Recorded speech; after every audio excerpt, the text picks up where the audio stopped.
Bangladesh wants Sheikh Hasina. মানে বাংলাদেশ শেখ হাসিনাকে চায়।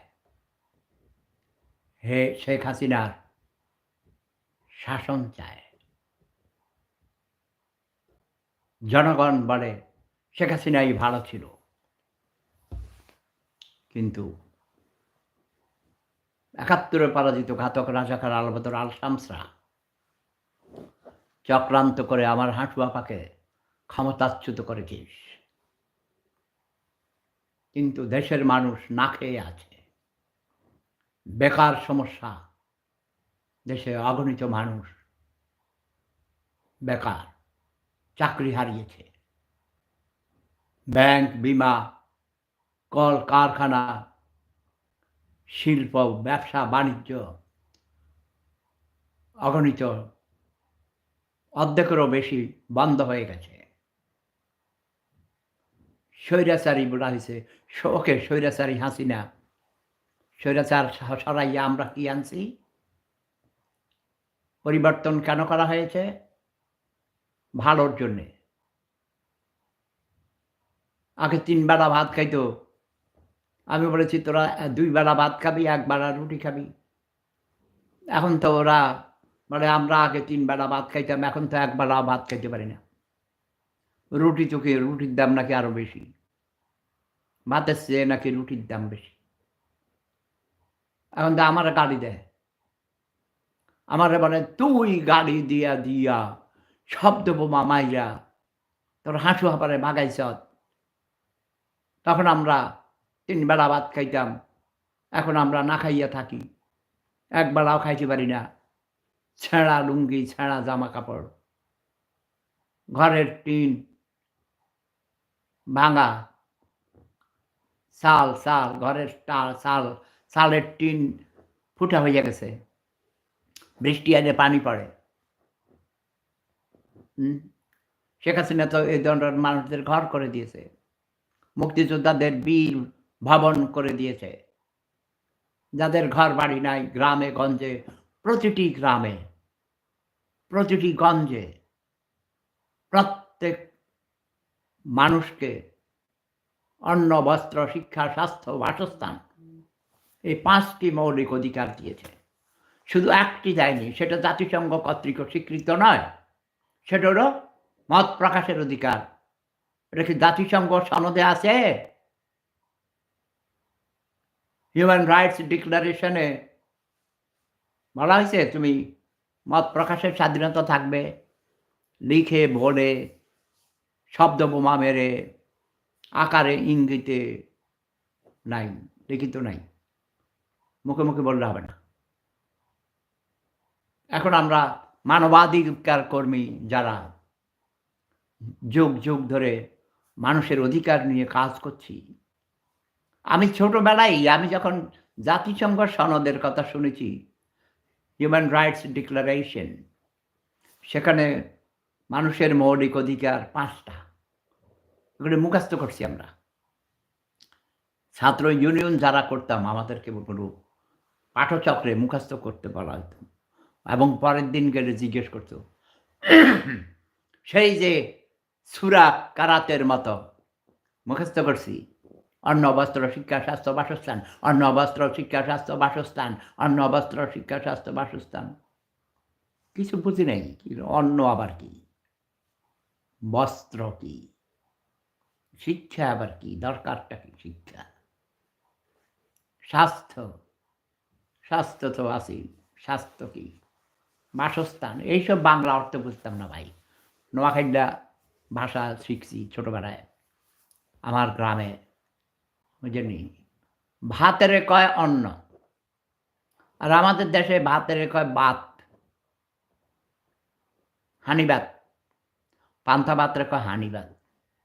বুঝলি, গরম ভাত রে কয় গরম ভাত, মানে ফ্রেশ ভাত রান্দা কার গরম, মানে ধোঁয়া উড়ে এরকম পুকুর থেকে মাছ ধরে আইনা তেল ছাড়াই খোলার মধ্যে এটারে ভাজি করিয়া, খোলার মধ্যে ভাজি করা যায়। জানেন, খাইছেন তেল ছাড়া পুঁটি মাছ? মজা।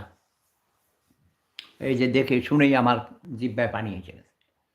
আচ্ছা যাক, এত কথা আমি কথা কইতে যদি একাধারে ১০০ বছর কথা কইতে থাকি, কথা শেষ হবে না। মূল কথা হইল সব কথার এক কথা, বাংলার স্বাধীনতা। এগুলো সেই ছোটবেলায় ভাই স্লোগান দিছি। পদ্মা, মেঘনা, যমুনা তোমার আমার ঠিকানা। জয় বাংলা, জয় জনতা, জয় মানবতা।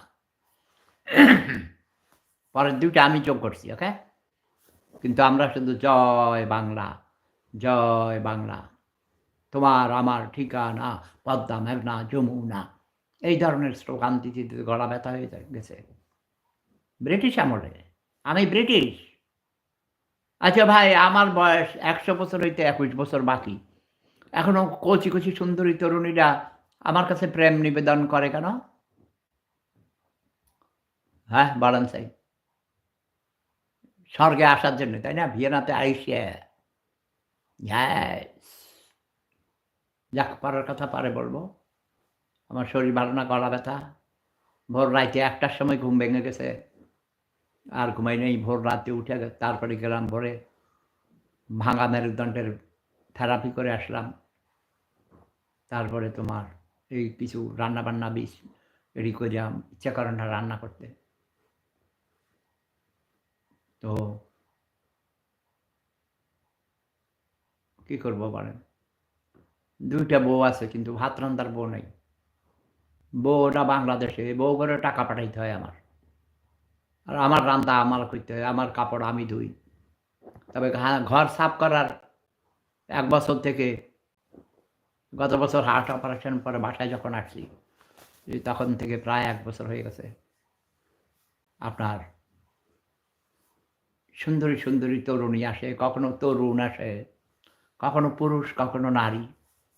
ঘর সাফ করে দিয়ে যায়। কিছুক্ষণ আগে আফ্রিকান একজন নারী, তার ৩ টা বাচ্চা আছে অবশ্য। সে আমার সাথে অনেক গল্প করছে তার জীবনের কথা। তারপরে আবার টেলিফোন করছিল কিছু লোকজন। ২৪-এর অভ্যুত্থানের সময় তারা পঙ্গু। একজন ভদ্রলোক, তার ছেলে শহীদ হয়েছে। এই যে তার টেলিফোন নাম্বার দিয়েছে আমাকে। রহমত আবু জাফর, তার ছেলের নাম বাহাদুর এইচ মনির। মনে হয় কার নাম নাম ২ টা দিছে, যাই হোক। মার্ডার জুলাই সংসদ। এখন এই জুলাই সংসদ নামে একটা সংসদ বানাইছে। ওরা ওই মানববন্ধন করছে সম্ভবত প্রেস ক্লাবের সামনে। লাইভ ভিডিওতে আমার সাথে কথা বলেছে শহীদের বাবা, বয়স্ক ভদ্রলোক, দাড়ি পাকা। ওরা ডক্টর ইউনূসের উপর খুবই ক্ষেপা। এই শহীদদের কোনো ক্ষতিপূরণ দেয়নি এবং অনেকে গেছে ওরা পঙ্গু, ওদের হাত ভাঙা, তার ব্যান্ডেজ করা এখনও অনেকেরই। তারপরে তাদের কোনো সহযোগিতা দিচ্ছে না। ওদের নামে টাকা তুলে ওই যে ফাউন্ডেশন বানাইয়া, ওই যে আপনারা দেখেন না ফকিন্নির ফোলারা, ওইসব কুত্তার বাচ্চারা, খানকির ফোলারা, ব্যবসার চোদারা, গরিবের চোদারা, গ্রামের খ্যাত সমন্বয়কের মায়ের চোদা, খানকির ফোলারা কোটি টাকার মালিক, হেলিকপ্টারে করে চলে। শহীদদের এবং আহতদের কোনো রকম সাহায্য দিচ্ছে না, চিকিৎসা দিচ্ছে না। ভাই এদিক ওদিক করে আমার মেজাজ খারাপ হয়ে যায়। বাঙালির গোষ্ঠী চুদি, বাঙালি কুত্তার বাচ্চা, খানকির ফোলা, বেইমানের বাচ্চারা। শেখ হাসিনাই তো ভালো ছিল। এই খানকির ফোলা তোকে মায়ের তোরা চল, আমার হাঁটুয়া পারে আমি নিয়ে আসবো আবার। শেখ হাসিনা কি জয়, জয় বাংলা, জয় বঙ্গবন্ধু, জয় শেখ হাসিনা। প্রেম ধর্ম, সেরা ধর্ম, লাভ ইজ পাওয়ার। সব বাঙালি তোরা বেইমান নিমকরাম। সকালে ফুলের মালা দেস, বিকালে জুতার মালা দেস। খানকির ফলারা আমি দেশে যেতে পারি না। আমার বউ মইরা যাইতেছে বিনা চিকিৎসায়। তো করে কুত্তা দিয়া সোদাই, জার্মান শেপার্ড দিয়া সোদাই। আমার কুত্তায়ও তো করে শুধবো না, খানকির ফলারা, ব্যবসার সোদারা। হিজ আমার তো কারণে, হিজ আমার।